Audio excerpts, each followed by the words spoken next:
June 14, 1945, Southampton Harbor, 11:47 a.m. The gangplank trembled under their boots. Hollow, metallic groans that echoed the unspoken fears clutched in the hearts of 317 German women. The wind off the channel carried the cry of gulls and the diesel breath of waiting trucks.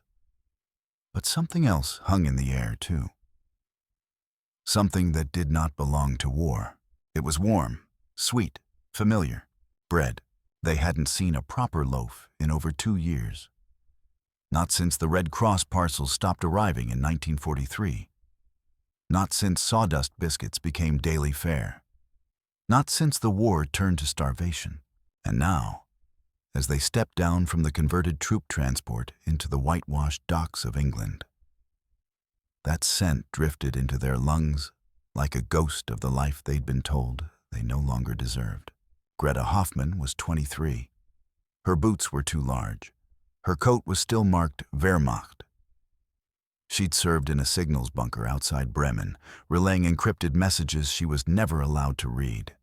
She did not fight. She did not kill. But still, she wore the uniform.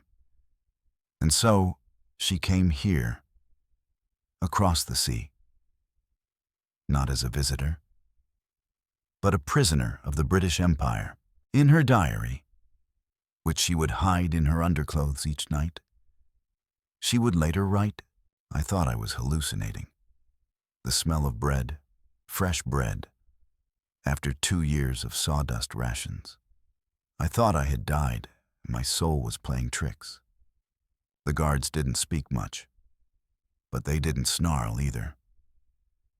They gave curt nods, short commands, and held out their arms to help the women off the boat. Some of the prisoners recoiled at the touch. Others stared blankly, uncomprehending. A few whispered prayers. None had expected this. The harbor stretched into warehouses and brick alleys, but the path was straight and strangely quiet. No jeering crowds, no ropes, no cages, only buses. They were told they would be taken to Camp 186, a holding camp outside Harrogate in North Yorkshire. There, they would be processed, assigned bunks, issued clothing, and, they were told, allowed to walk freely within the perimeter. Greta expected lies. She had been raised on them. She remembered the radio broadcasts, the voice of Goebbels sneering about Anglo-cruelty, about the concentration camps the British would build for German women. She remembered the posters in the streets, the ones that showed ravenous Englishmen ripping bread from children's mouths. She had believed them. But now, the smell of bread was real. And so was the man who had offered her his hand as she stepped off the boat, not to pull her, not to shove her, but to steady her. She didn't know how to make sense of it. Inside the bus, she sat beside a girl named Marta, who'd been arrested near Lübeck for serving coffee to a captured Allied pilot. She'd been sentenced to hard labor. But now she, too, was bound for a strange new kind of captivity. Outside the window, the countryside unfolded like a memory half-remembered. Gentle green hills, stone cottages with wild rose bushes, smoke rising from chimney pots.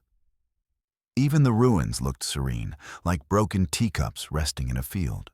No bombed-out buildings, no cratered roads, no screaming trains full of evacuees. It looked untouched. "What is this place?" Marta asked softly, as if afraid of the answer. Greta didn't know. She simply stared out at the rolling hills and thought of her mother's hands kneading dough on Sundays before the war, before the ideology, before the uniforms. They reached the camp by late afternoon. It was not a prison, not in the way they'd imagined. Barbed wire, yes. Sentry towers, yes. But also flower beds. Rows of tidy brick huts. A small chapel. A rec hall. And a canteen. A British officer, mustached, sunburnt, addressed them on arrival. "You are here under the terms of the Geneva Convention. You will be fed. You will be housed. You will not be mistreated. If you follow the rules, you will have access to work, to books, even to letters. If you need medical care, it will be provided. We are not Germany. We do not punish women for losing a war. The words struck like a slap, not in cruelty, but in their raw contradiction of everything they'd been told. That night, in the canteen, they were served stew, hot, fragrant, carrots, meat, thick slices of potato. No one spoke at first. Some wept. Some ate as if afraid it would vanish mid-bite. Some, like Greta, could not bring themselves to eat at all, not at first. Not until she saw the British cook standing in the back, watching quietly, arms crossed not in threat, but in concern. There were rolls too. Fresh, warm, buttered. Greta took one, broke it in half, held it to her nose. It smelled like something sacred. Then she ate. She did not stop until the tray was clean. That night, she couldn't sleep. Not because of fear, but because of confusion. What kind of enemy feeds you like this? What kind of war ends with kindness? What kind of truth had she believed? She did not know yet. But the bread was real. The hunger was not. The wire outside her hut gleamed in the moonlight, but so did the butter on her fingers. She wiped them clean on her sleeve, then wrote 5 words in her diary. Trembling. The bread is not a trick. Those 5 words, scrawled by candlelight in Greta's small diary, became her first confession. The first fracture in a wall she had carried within her since childhood. That night, the camp outside Harrogate hummed with the low, even rhythm of post-war silence. The rain tapped against corrugated roofs. Beyond the wire, a train whistle moaned through the Yorkshire dusk. Inside the huts, the women lay still beneath coarse British blankets that somehow smelled faintly of lavender and soap. They did not know yet how to sleep without fear. In the early light of dawn, the camp stirred. Tin mugs rattled, boots scraped. The kitchen doors swung open, and a smell rolled out that froze them all in their tracks. Not stew this time, but tea. Real tea. The scent of it floated like steam through the cold morning air, blending with wood smoke and wet grass. A corporal shouted, "Breakfast line! Step lively, ladies!" Greta shuffled forward with the others. The same hunger gnawing, but now mixed with a strange ache that was not quite trust, not quite disbelief. The British cooks, 2 men in khaki aprons, ladled out porridge and poured dark amber liquid from a dented kettle into tin cups. Greta cupped hers between her palms and raised it to her face. It smelled of earth and warmth. It tasted of peace. Across from her, Marta exhaled a laugh through the rising steam. "If this is punishment," she said, "then I must have died and gone to England." For the first time, Greta smiled. A small, involuntary thing, like a twitch in a dream. She watched one of the guards, a young man with freckled arms and a soft Lancashire accent, offering seconds to a group of women who could not speak his language. He mimed eating, pointed to their bowls, then refilled them with a grin that had no politics in it. When one woman bowed her head in gratitude, he looked embarrassed and walked away. No one shouted. No one inspected their spoons. There were no propaganda speeches. Only the clatter of utensils, the murmur of women who had forgotten what it meant to be fed without suspicion. Later that morning, a truck arrived with bundles of second-hand clothing. The labels read, "Donation, Yorkshire Civilian Relief." Wool cardigans, skirts, scarves. Some smelled of perfume, some of mothballs, some still faintly of the women who had owned them. Greta lifted a navy blue sweater from the pile and pressed it to her face. It was soft, hand-knitted, with one loose thread near the cuff. On the tag, in tiny script, was a name, Margaret H. A prisoner wore another woman's warmth. That afternoon, they were marched, not to labor, but to orientation. A British captain in clean-pressed khaki explained the rules. Work detail assignments, sanitation routines, curfews. He spoke slowly, precisely, with the authority of habit, but the tone of decency. "You will find," he said, "that cooperation will make your stay easier. Our nation does not believe in revenge." Revenge. The word struck Greta harder than any order.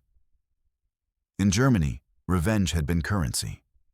Every broadcast, every speech, every child's textbook dripped with it. "They humiliated us," the teachers had said. "They will pay." But here, the enemy did not seem interested in collecting payment. They seemed tired of war, yet still capable of dignity. After the meeting, an older British matron approached the group. She introduced herself as Mrs. Langford, the camp's welfare officer.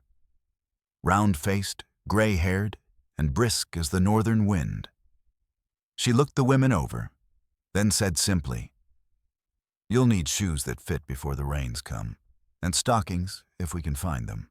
She spoke as though she were addressing neighbors, not captives. That evening, as the light softened across the wire, Mrs. Langford returned, this time carrying a tray of teacups and a plate of biscuits. She handed them through the doorway of Hut 14, where Greta and Marta sat repairing a torn blanket. The biscuits were plain and hard, but to Greta, they tasted like forgiveness. Mrs. Langford noticed Greta's hesitation and smiled. "You'll learn to like it stronger, love.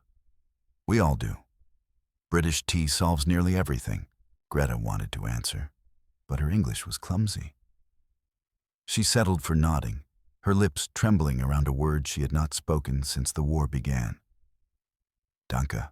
Mrs. Langford looked at her for a long moment. "Aye," she said softly. "Thank you, too." That night, the camp's generator hummed under the drizzle. A gramophone in the recreation hut played a tune. "We'll meet again." Faint but unmistakable. A few women listened at the door, eyes wide, unsure if they were allowed. The corporal waved them in. Inside, a handful of British staff were having tea around a stove. They didn't stop playing when the prisoners entered. They nodded in acknowledgement, kept the kettle boiling, and passed around cups. Greta sat on a bench near the wall, fingers curled around the chipped rim of her mug. The song's words rolled gently through the air. Don't know where, don't know when.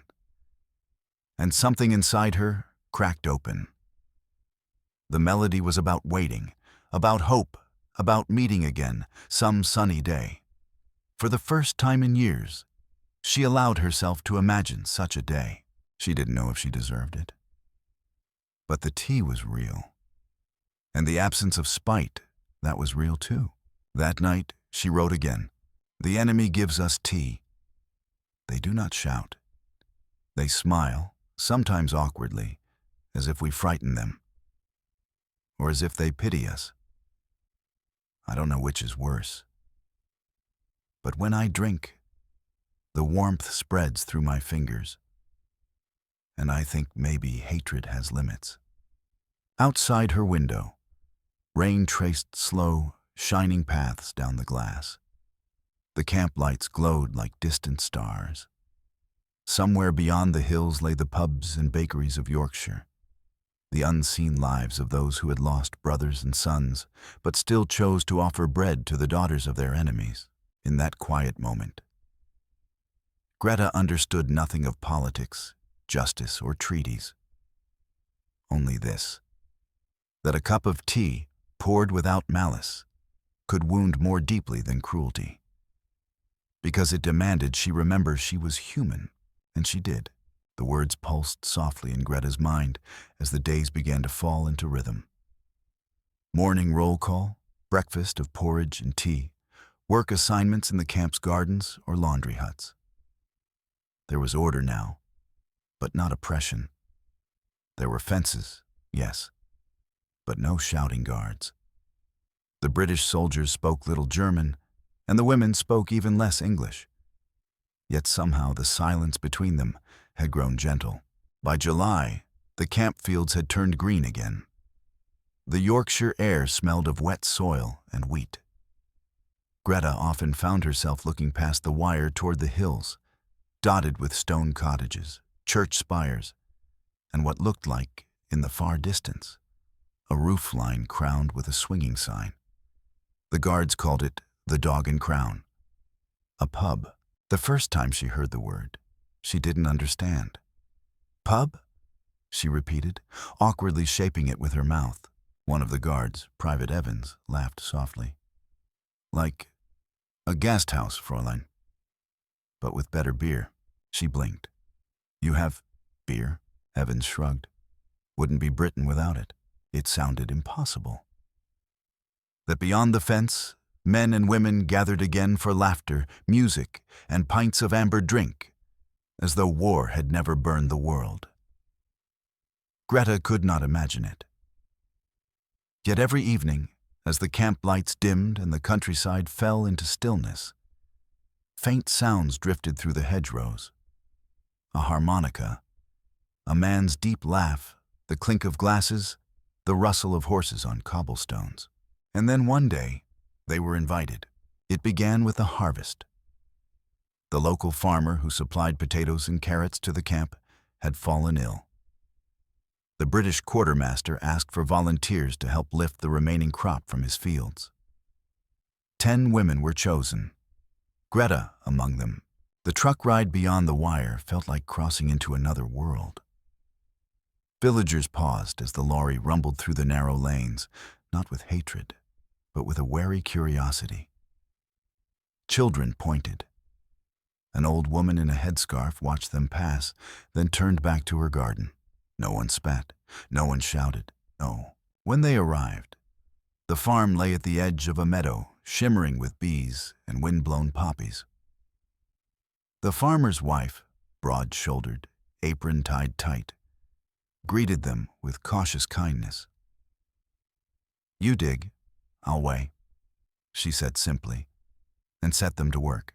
For 6 hours they worked side by side. Germans and Britons, boots sinking into the same soil. Greta's hands blistered. Marta hummed an old tune from Lübeck. A British sergeant passed around tin cups of water. The clouds rolled heavy and silver over the hills. It was hard labor, but it was clean, real.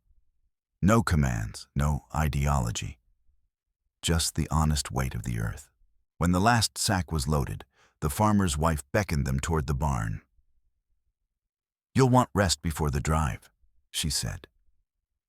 Inside, a long wooden table was set with bread, pickles, cold meat, and, impossibly, 2 pitchers of ale. The mugs were mismatched, some chipped, some painted with flowers. Greta stared at them as if they were relics. Evans, wiping dirt from his face, grinned. Welcome to your first British pub, he said, nodding toward the makeshift spread. It's not London, but it'll do. They sat awkwardly at first. The British men removed their caps. The women hesitated, unsure if they were truly allowed to sit. Then Mrs. Langford, who had come along as chaperone, clapped her hands. Enough staring. Eat. The war's over, isn't it? And so they did. The ale was bitter and cold. Greta coughed at the first sip, which made the men laugh softly, not cruelly, but kindly, as though they were welcoming her to a secret ritual of peace. She laughed too, the sound strange in her own throat. Someone began to sing, a low, rolling folk song in English that none of the women understood. But the rhythm was easy, the melody warm, and soon Marta was humming along. When the verse ended, Evans raised his glass. To peace, he said. Greta hesitated, then raised hers. To peace, she echoed. The simple words seemed to hang in the dusty air like incense. That evening, as they returned to camp, the sun set behind the hills in long ribbons of gold. Greta rested her head against the truck's wooden side and watched the landscape pass. Sheep grazing, a church bell tolling, the faint laughter of people gathering again at the Dog and Crown. For the first time, the sound did not sting. It comforted her. Inside her chest, something unclenched. That old, hard knot of fear that had once told her to hate everything she didn't understand. She remembered the propaganda posters back home, the caricatures of Englishmen with monstrous faces, drinking and laughing while pure Germans suffered. But the man who had poured her a second mug that afternoon had freckles, and his hands trembled slightly when he smiled. He was no monster, he was simply human. That night, Greta wrote in her diary again. We worked with them. We ate with them. We drank what they drink. There was laughter, but it felt strange, as if my voice belonged to someone else. I did not think peace would taste like this, bitter and kind at once. She closed the small book, tucked it under her pillow, and lay awake, listening to the distant hum of village life, the clinking glasses, the faint echo of song. She imagined what it might feel like to walk into that pub, not as a prisoner, but as a guest. To order bread, to sit by the fire, to speak without shame. The thought frightened her more than war ever had, because it meant the enemy had given her something no government could: permission to remember joy. The rain began to fall again. Gentle, rhythmic, steady as breath. And somewhere beyond the wire, a door swung open and laughter spilled into the night. The sound lingered in Greta's dreams. She woke with it still in her ears. The echo of mugs clinking, voices warm with something that no one in Germany had dared to call joy since 1939. The camp rooster crowed beyond the huts. Steam drifted from the kitchen chimneys. Another morning began. It was a Sunday, late July 1945. The war had been over for 2 months, but for Greta and the women of Camp 186, the idea of peace was still fragile, like a leaf pressed between pages, preserved but easily crushed. That morning, a British chaplain came through the gate in a wool coat and carried a Bible tucked beneath one arm. His name was Reverend Clark. He spoke to the women through an interpreter, inviting anyone who wished to attend service and luncheon. Greta did not understand the words at first, but when the interpreter said Gottesdienst und Mittagessen, something stirred. She hadn't been to any kind of service since her brother's funeral in 1943. She decided to go. The truck rumbled north through winding country roads bordered by stone walls and fields the color of tea. The women rode quietly, watching sheep scatter before them. At one bend, Greta saw smoke rising from a chimney and a wooden sign creaking in the wind. The Black Stag Inn. Beneath it, men stood laughing, tankards in hand. For a moment, she thought they might be going there, to a real British pub. But the truck rolled past. When they finally stopped, it was outside a small church on the edge of a village called Ripley. The building was old, older than memory itself, its stones patched and softened by moss. The air smelled of rain-soaked wood and coal smoke. Bells chimed softly as they stepped down. The villagers gathered, farmers, housewives, children in pressed clothes. There were no protests, no spitting, only quiet eyes watching them file in. The chaplain's wife handed each woman a small paper hymn sheet. Greta couldn't read most of it, but she traced the English words with her finger as the organ began. The song rose slowly, tenderly, "Abide with me." Even without understanding, the melody broke through something in her chest. The notes were soft as breath, yet heavy as grief. Marta wept silently beside her. Greta didn't cry. She only closed her eyes and listened, the music dissolving whatever borders still stood inside her. After the service, the women were led not back to the truck, but to a long hall beside the church, a place the locals called the parish house. Inside were wooden tables set with plates, utensils, and great steaming trays of food. Meat, potatoes, green peas, gravy, dark and rich as earth. Reverend Clark announced in his calm Yorkshire voice, "Today is Sunday. It is roast day. You are guests here." Guests. The word seemed impossible. Greta hesitated near the door, afraid to move, until a little boy, no older than 6, reached up and took her hand. "Come on then," he said shyly. "Mum says it'll go cold." She let him lead her to a seat. The villagers served them themselves. A woman in a floral apron spooned roast beef onto each plate, her movements quick but careful. She asked, "Potatoes, love?" in a tone that expected yes, not fear. The men poured water, and a few offered ale, which the guards politely declined on behalf of the prisoners. Laughter floated like candlelight. Greta sat across from an old man with a cane, his sleeves rolled up. She saw the shadow of a wound near his elbow, maybe from Dunkirk, maybe from somewhere she had only ever heard about in reports. When he caught her staring, he said quietly, "War's done now, miss. No sense starving anyone." She lowered her eyes. "Danke," she whispered. He nodded once, as if the word itself were enough. The meat was tender, glistening under a thin layer of fat. The gravy pooled like warm mud around the vegetables.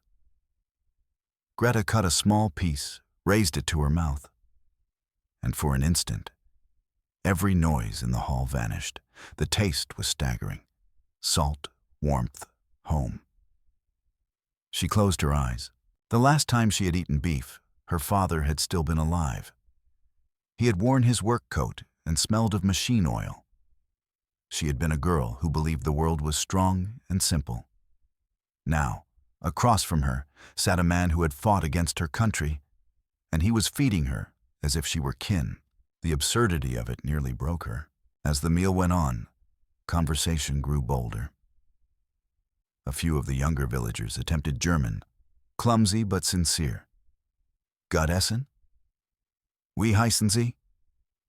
The prisoners answered shyly, their words halting but smiles genuine. Marta laughed so hard at one mispronunciation that even the guards chuckled. The ice between enemies melted not with speeches, but with gravy and bread. When the plates were cleared, Reverend Clark returned with a tray of something sweet. Golden slices of pudding drizzled with syrup. "Treacle sponge," he said proudly. "A proper British ending." The women stared in disbelief. Dessert. It was unthinkable. Greta took one spoonful, and tears filled her eyes before she could stop them. Sugar had become memory, something that belonged to another life. Now, here it was again, shining under church light. She looked around the table at the faces. German and British alike, tired, lined, yet oddly soft in this moment. She realized she was no longer afraid of their eyes.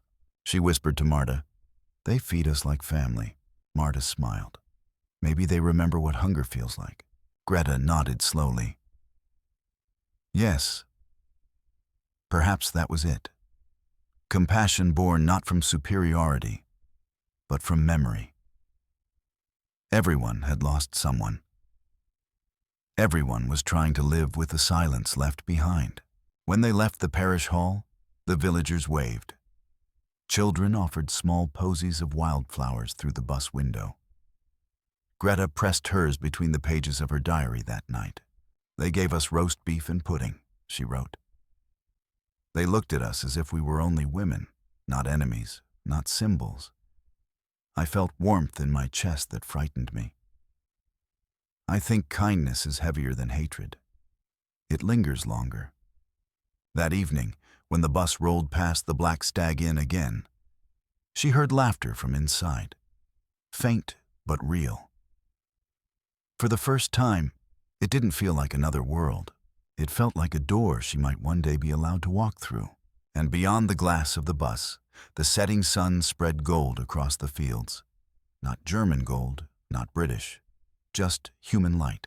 That light followed Greta in her sleep. It settled in the corners of her dreams like a fog that no longer brought dread, but a strange and aching warmth. When she woke, her pillow was damp. Not from fear this time, but from something quieter. The gentle grief of healing. In the days after the Sunday roast, a quiet shift moved through Camp 186. The women walked with shoulders a little looser. They no longer whispered at every kindness. They had stopped waiting for the cruelty to return. And then, one gray August morning, it happened. They were invited to the village itself. It came as part of a new work rotation. The war had left much of Britain short-handed, not just in factories and farms, but in small businesses too.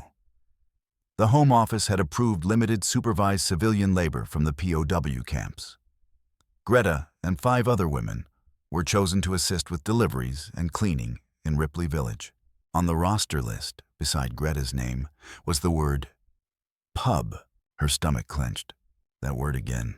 The Dog and Crown stood at the far end of Ripley's High Street, its stone walls blackened with soot and ivy, its windows glowing with golden light.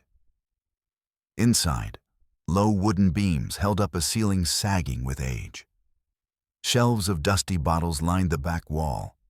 There were no uniforms, no boots stamping commands, only the scrape of chairs, the gentle thud of tankards, the warm hum of lives unbroken by vengeance. Greta stood frozen in the doorway, her coat damp with rain.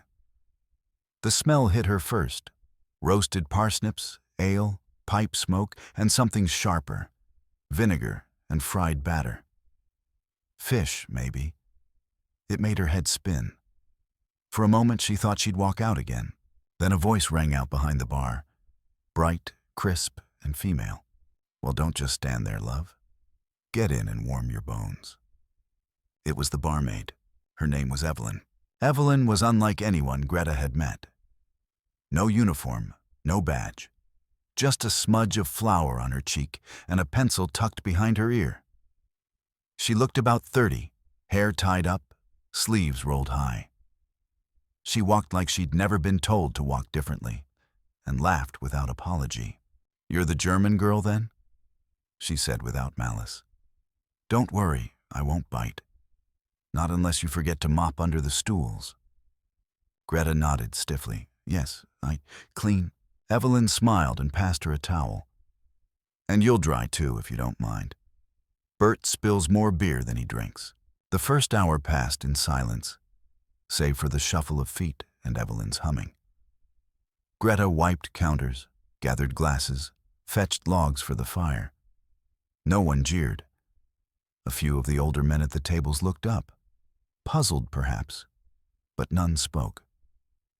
One even tipped his cap as she passed. At midday, Evelyn brought her a plate. "You'll work better with food in you," she said. "Company policy." Greta stared. Thick slices of meat between crusty bread, wrapped in wax paper, still warm. Evelyn raised an eyebrow. "You don't like a beef sandwich?" "No, Greta hesitated. "In Germany, not allowed." "Not allowed to eat?" Greta looked down. Not allowed to trust. Evelyn didn't laugh. She just sat beside her on the bench and said quietly, "Well, love, that's not how we do things here. Not anymore." Then she leaned closer and added, "And if anyone gives you trouble, you tell me. I'll set the landlord on him." Greta smiled despite herself. "You are the landlord," Evelyn grinned. "Right you are." In the weeks that followed, Greta worked at the Dog and Crown every Thursday. Her English improved. She learned to pour pints, to stack glasses without breaking them, to wipe down the tables in quick practice circles. She learned that cheeky meant mischievous, that on the house meant free, and that laughter here did not come with consequences. Evelyn told stories between customers, about her cousin lost in North Africa, about her father's broken leg, about the time someone brought a sheep into the pub on a bet. She never mentioned politics, never spoke of Germans, only people. One afternoon, as Greta swept near the fire, she overheard two men at the corner table.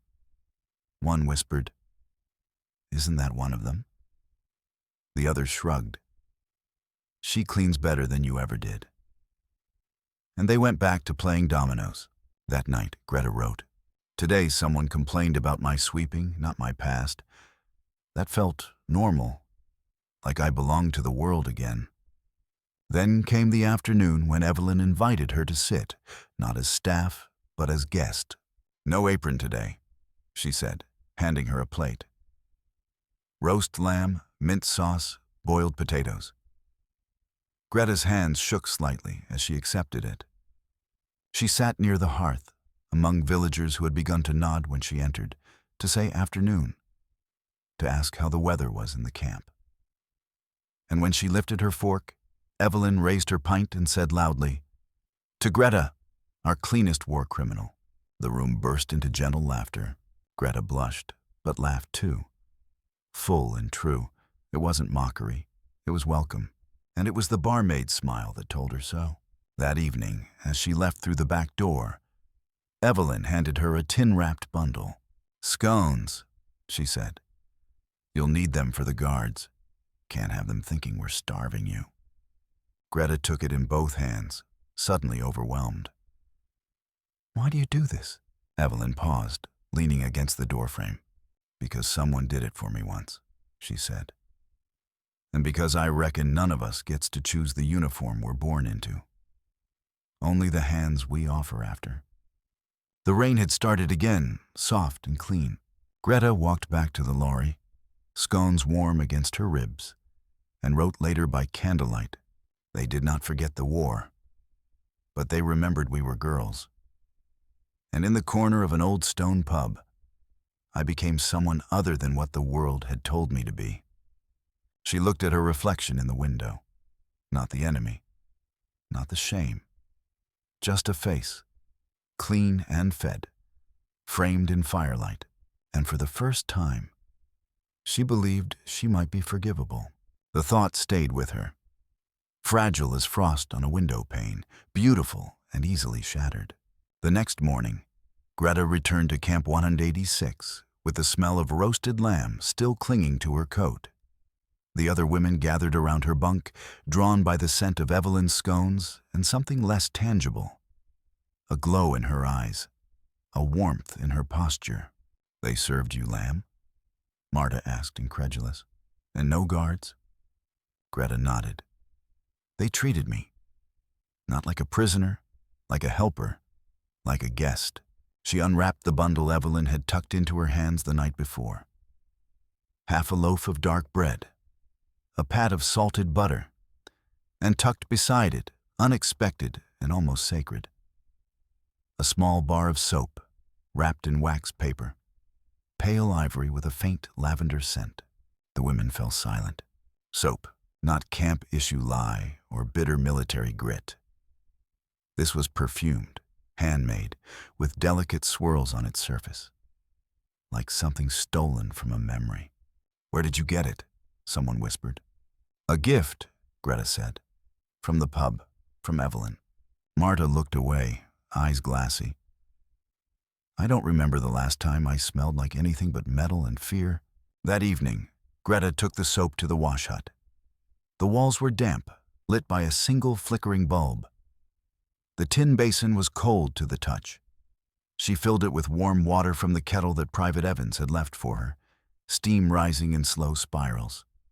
Then, carefully, almost reverently, she unwrapped the bar. The first touch of it on her skin felt like sacrilege. It slid smooth across her fingers, blooming into lather with only the faintest effort. Lavender filled the air. Her breath caught. Her hands shook. She hadn't smelled like flowers in 5 years. She hadn't cried while washing since she was a child. She didn't sob, not loudly. But the tears came anyway, silent and relentless, mixing with the suds and slipping down her wrists. She washed her arms, her face, her neck.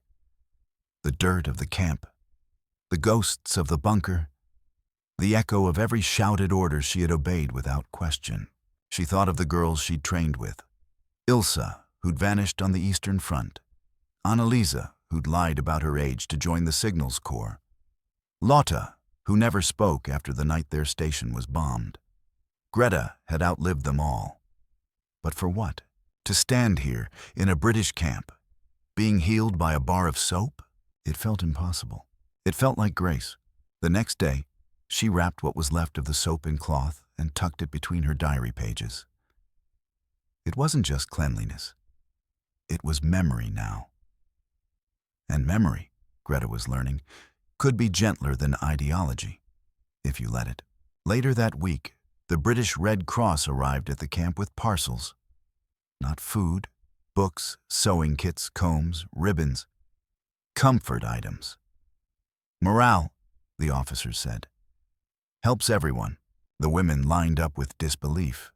Greta received a needle and thread, a tin of jam, and a small notebook with clean white pages. She returned to her bunk, ran her fingers over the paper, and felt something stir. Not hope, exactly, but the faint outline of it, a shape forming where despair used to be. She wrote in the notebook that night, "I used soap that smelled of lavender. I did not think it would matter. But I feel different, like something poisonous was washed from me. I did not know war could live in your pores, in your smell, in your skin. Now I think maybe peace starts with the body before it can reach the mind." A week later, she returned to the Dog and Crown. Evelyn was at the bar, sleeves rolled up as always, wiping down pint glasses with practiced rhythm. "You look different," Evelyn said as soon as Greta walked in. Greta blinked. "Clean?" "No," Evelyn said, setting down the towel. "Lighter, as if you're not carrying quite so much on your back." Greta didn't answer right away. She stepped behind the bar, reached into her coat, and placed the tiny soap sliver, wrapped in cloth, on the shelf beside the mugs. "For someone else," she said. "One of the other girls, when they're ready." Evelyn looked at it for a long moment, then smiled. "You're starting to understand what real power feels like, aren't you?" Greta frowned. "I don't understand." "It's not about orders, love," Evelyn said. "Not uniforms, not borders. It's about knowing you have something, however small, that can soften the world for someone else.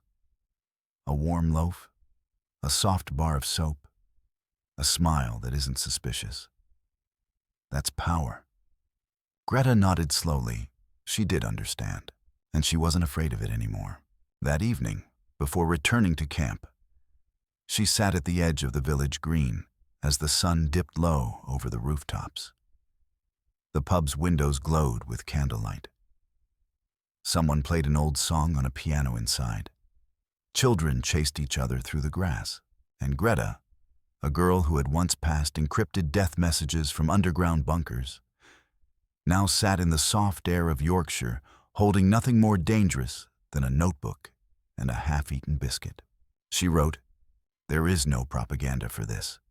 No posters, no speeches, no anthem for the smell of soap and the way Evelyn says my name. But maybe that's why it matters. Because it comes from the quiet parts of peace, the ones no one thought to measure."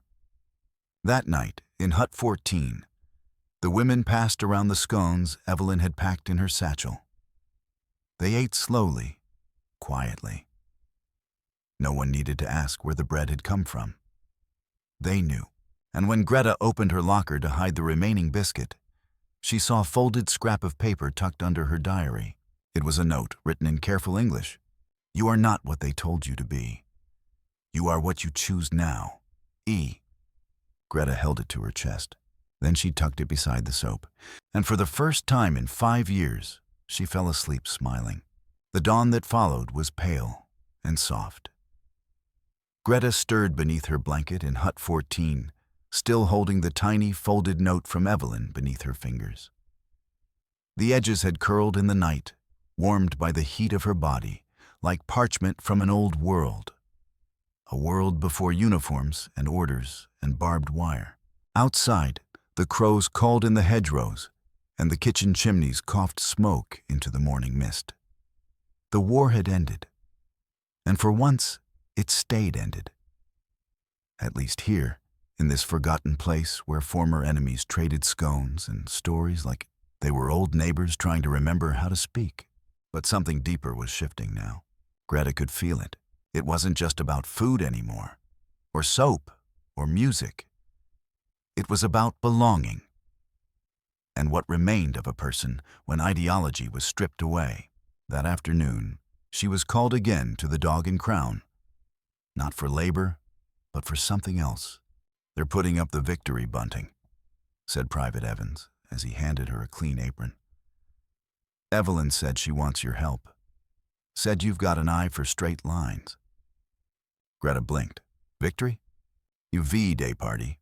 Bit late, but we've only just had the flour delivered." Greta nodded, hiding the small sting that still came with the word victory. She was learning that peace had different textures depending on which side of the war one had stood. But Evelyn hadn't invited her out of pity. She knew that much. When she arrived, the pub was humming with activity. Children were threading paper flags. Elderly men dragged chairs into the lane. Someone was stringing fairy lights between windows. And in the center of it all stood Evelyn, hammer in hand, trying to affix a small wooden sign above the mantel.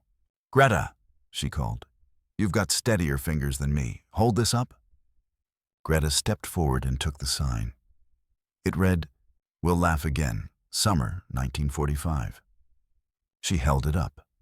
Evelyn nailed it in with 2 solid strikes. Then she stepped back, satisfied. "There," she said. "Now we've got something worth toasting."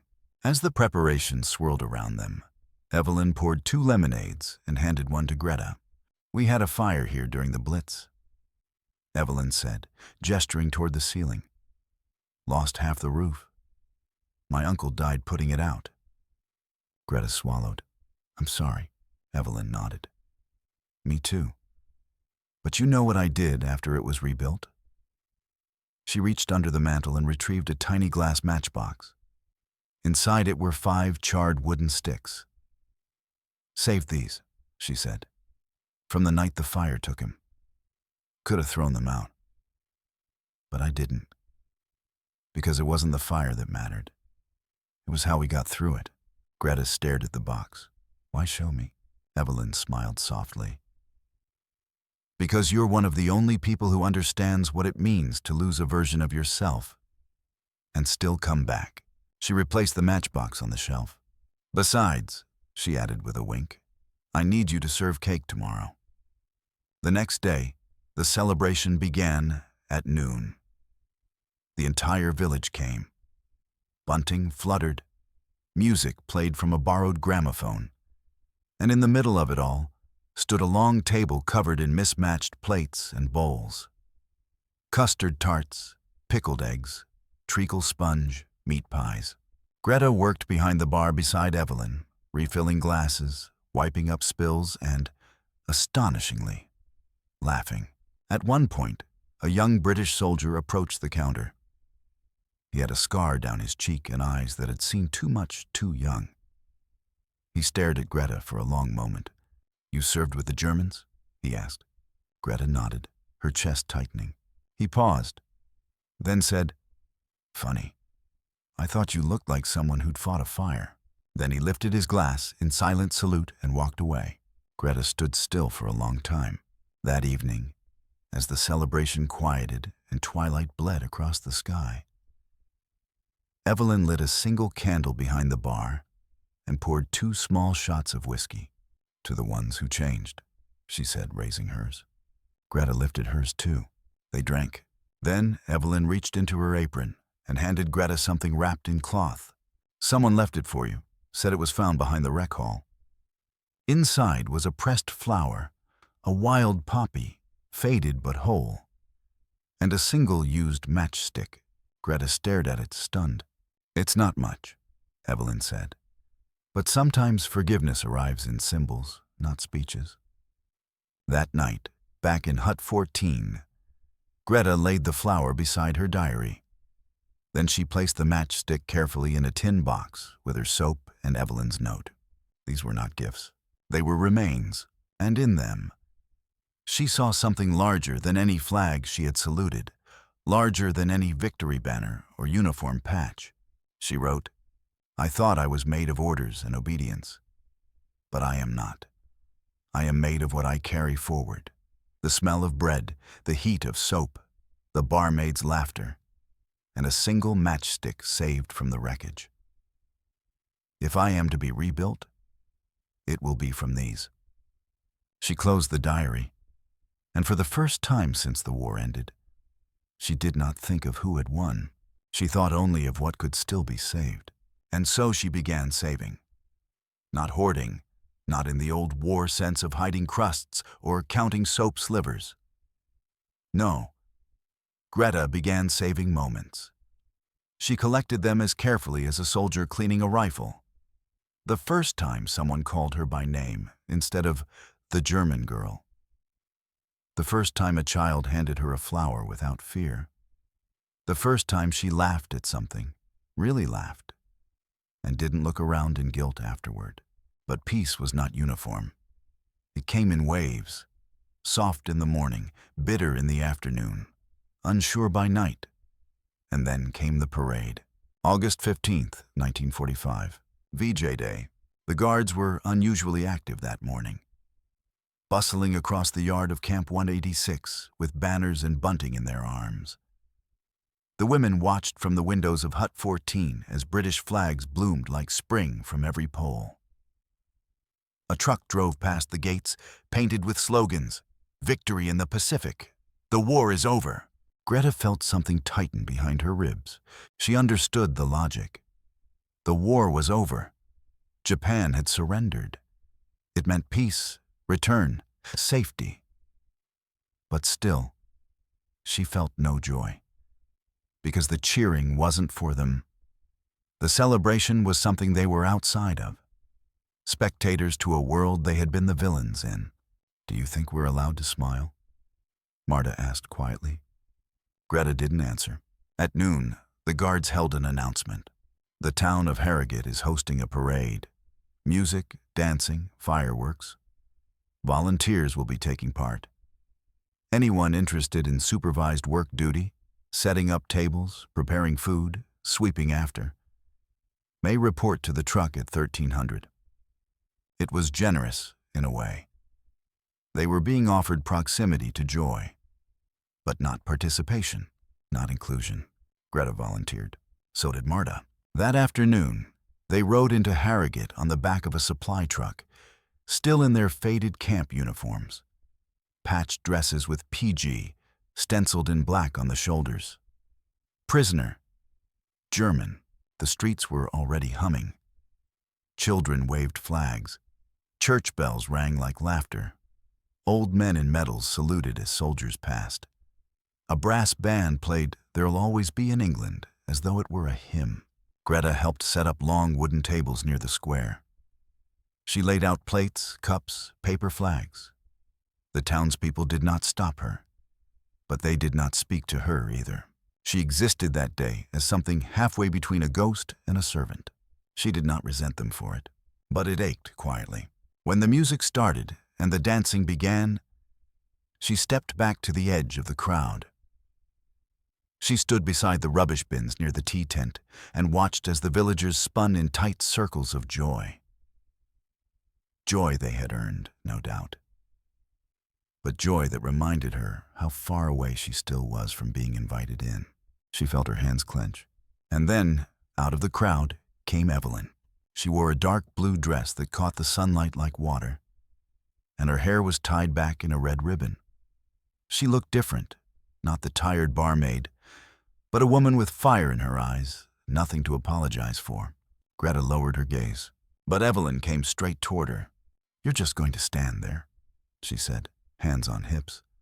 Greta stammered, "I am not invited." Evelyn snorted. "That's the dumbest thing I've heard all week." She reached out. Greta flinched. But Evelyn only took her hand and pulled her forward, into the edge of the circle. into the hum of music, the clap of feet on cobblestones. For one dizzying moment, Greta stood among them. The villagers noticed. Of course they did. Some stared, a few murmured. But Evelyn did not let go. "Let them look," she whispered. "You didn't fire a shot. You cleaned our floors. You served our bread. You smiled at our children. That's more than some of our own managed during the war." Greta didn't dance, not really. She just stood swaying gently to the music, her hand still in Evelyn's, her heart pounding like a drum left in the rain. Then the music ended, and Evelyn let go. Greta stepped back. The crowd moved on, but something had happened. A small boundary had cracked, not broken, not yet, but loosened. A space had opened. Later, as the sun set and fireworks painted the sky in strange, fleeting flowers of light, Greta returned to the truck. She carried a tray of empty cups and a strange fullness in her chest. That night, in Hut 14, she wrote, "Today I was in the parade. Not in the center, not on the float. But I was near it. Someone pulled me in, if only for a moment." That is how forgiveness begins. Not with crowds, but with hands. I stood under the same sky. I heard the same music. I saw the same stars. She paused, then added, "The war is over. But peace is not something that arrives. It's something we must be invited into. And some of us are still waiting." She folded the page, then pulled the little tin box from beneath her bed. Inside, the soap, the poppy, the note, the matchstick. She added something new, a paper flag from the parade, smudged with jam and dirt and rain. Not hers, not German, but a piece of the world she was learning to step into. Slowly, softly, one dance at a time. That was how Greta moved now, cautiously, gently, and always watching for the line between permission and presumption. Even as her body grew used to the rhythm of life in Camp 186, her heart still hesitated at every door she was invited to pass through. September came. The days grew shorter. The Yorkshire sky grayed and stretched low over the moors, like a wool blanket pulled tight. In the huts, the air grew colder. Breath steamed in the mornings. The women layered donated sweaters over their uniforms and clutched warm mugs as if they could hold on to peace with their fingers. And then the letters came. Not letters from home, letters to home. For months, they'd been denied that final privilege. Censors were overwhelmed, mail routes broken. There were whispers that many of the women's villages no longer existed. Some had no homes to write to. Others feared what they might hear back, or not hear back at all. But on the first Monday of September, a Red Cross officer entered Hut 14 with a box of paper, pencils, and blank envelopes. "You may each write one letter," he said. "One page. To family. It will be read, it will be censored, and it may take months. But it will be sent." Silence fell across the hut like snow. No one moved. Marta was the first to speak. "What if we have no address?" The officer softened. "Then write anyway. Sometimes words find their way." Greta sat on her bunk for an hour before picking up the pencil. What could she say? "Dear Mother, I am alive. I have not seen a gun in 4 months. I have seen soap and bread and laughter and a barmaid who gave me a matchstick and called it forgiveness." She stared at the page, erased, started again. Her mother had been quiet before the war, always tired, always folding linens. Greta had joined the Signals Corps out of pride, out of loyalty, and out of ignorance. When her mother last kissed her goodbye, she hadn't said, "Be brave." She had only said, "Be careful." And Greta hadn't understood what she meant.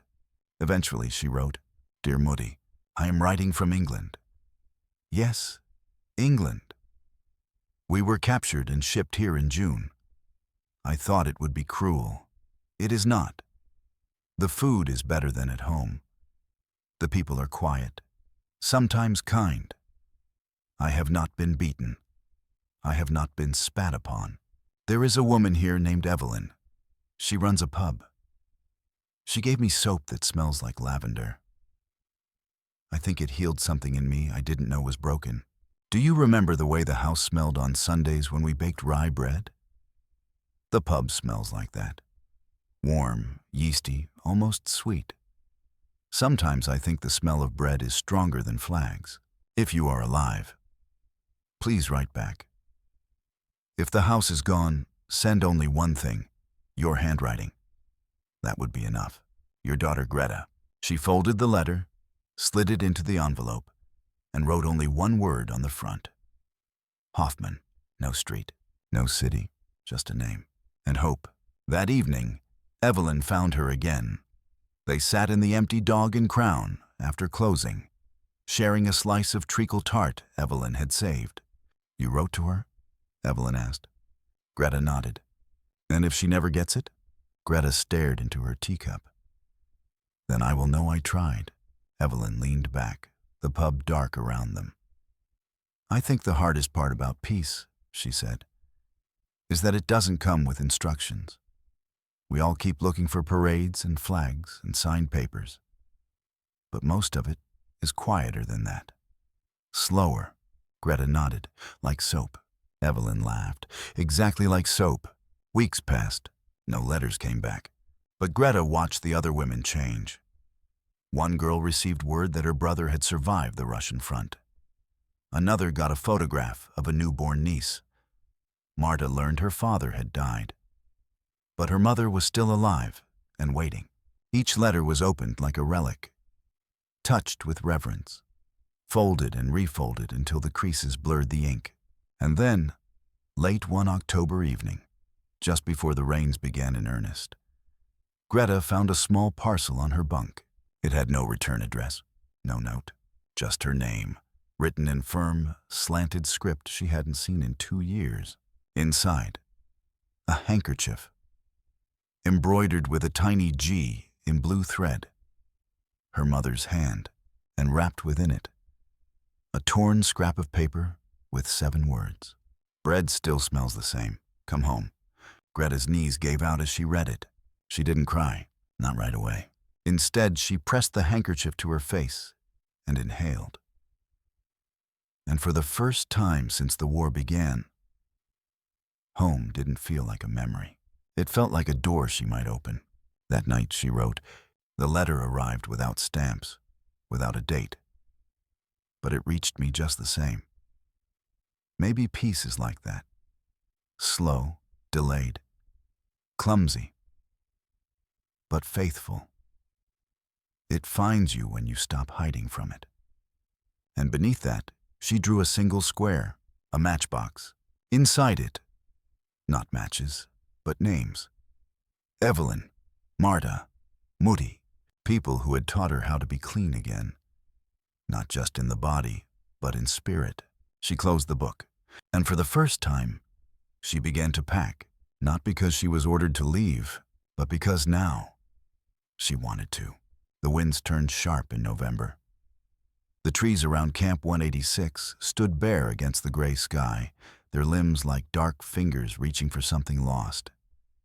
Rain swept in off the moors, soft at first, then insistent, the kind that soaked through wool and silence alike. The guards wore heavier coats. The prisoners walked faster between huts. But inside Hut 14, a strange warmth lingered. Not from the coal stove alone, but from something else. Something earned. The transfer notice arrived folded in half, marked with red pencil. Greta Hoffman, November 28, 1945.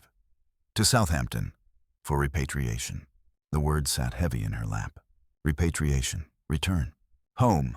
She stared at it for a long time, unsure whether to feel joy or dread. She had spent 5 years at war, 2 of them inside a bunker, 1 on the run, 6 months as a number, and now nearly half a year learning to be a person again. And just when she had learned to say thank you in English without her voice cracking, she was being sent away. The war was over. The prison had become a refuge. and now she was being released into a world she no longer understood. She didn't cry, not then. Instead, she walked across the muddy yard to the fence line.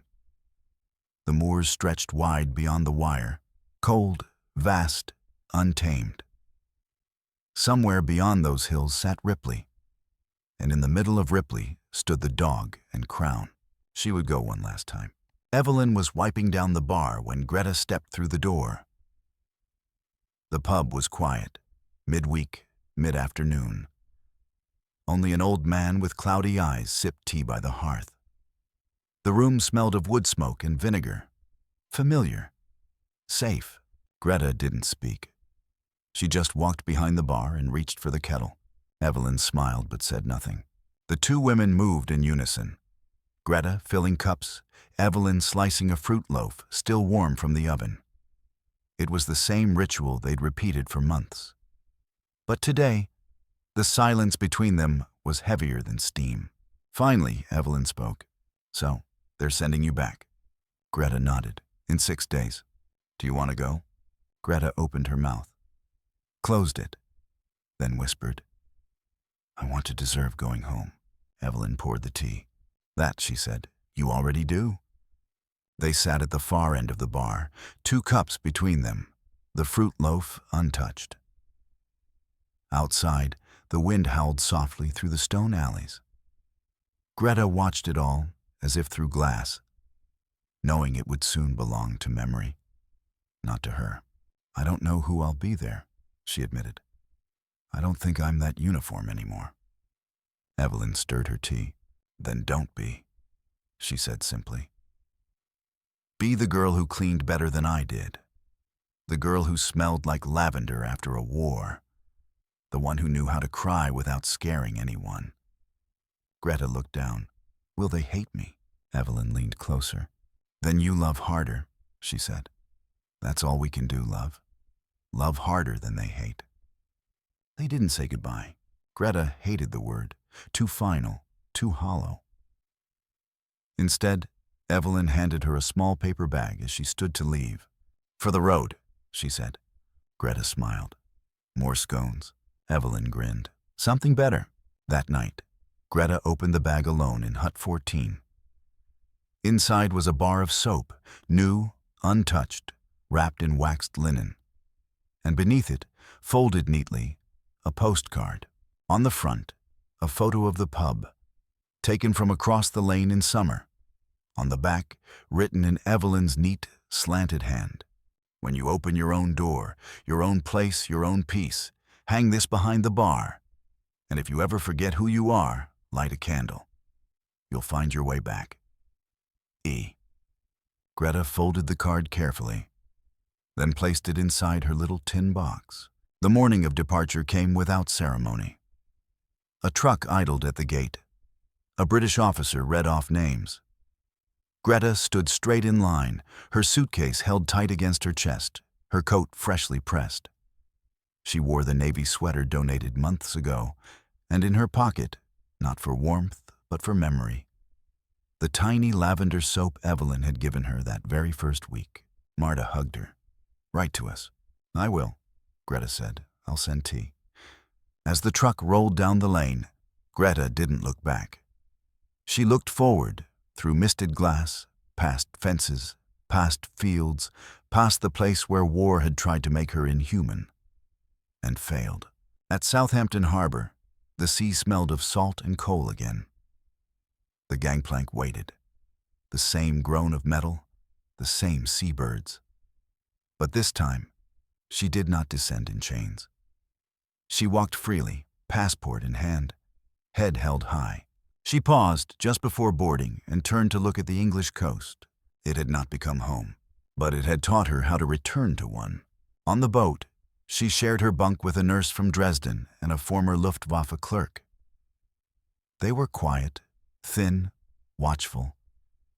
Greta didn't try to explain herself. She only offered bread and tea. They drank in silence, each woman drifting through her own shadows. But as night fell, Greta took out her diary and wrote one last time. "Today I go back. I do not know who will wait for me or what will remain. But I know now that kindness survives war, that tea softens borders, that laughter, even in a pub with a broken ceiling, can rebuild what bombs tried to erase. I go home not as a prisoner and not as a soldier. I go as a woman who once held a bar of soap and cried, and was forgiven for it. She closed the diary, the ship groaned, and England faded into fog.